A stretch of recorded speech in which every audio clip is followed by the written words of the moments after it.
what's up?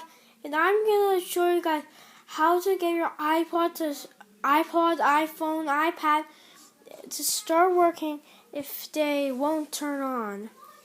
Like if you've clicked the home button a few times, but it won't work. First of all, I'll just shut mine off so I can show you. Yeah. And I'm just turning mine off. If yours was started off as didn't work, you just click the home button, wouldn't work. Yeah. So I know. So all you want to do is click the home button and the top button over here, over here. And this button, home button over here.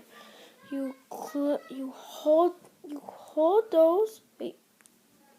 Same time and keep letting it go, and then it'll start turning on. Or you could just repeatedly keep clicking it like this. But if that won't make it turn on, then you should probably go check out, ask them, hey, my iPod isn't working. You tell me why.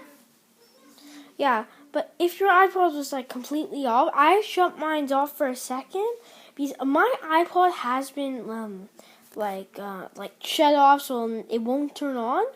And I tried this method and it worked. I just keep clicking this. Oh, turned off for a second. Goes away and it'll come back on. Okay, I'll show you. Let's see. It's here.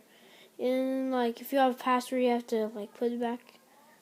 And yeah, it'll be back to normal, just like your normal screen. Okay, so that's about it for this video. If you'd like me to do any more tutorials on how to fix things, just leave it in the comments. Okay, that's about it for this video. Bye.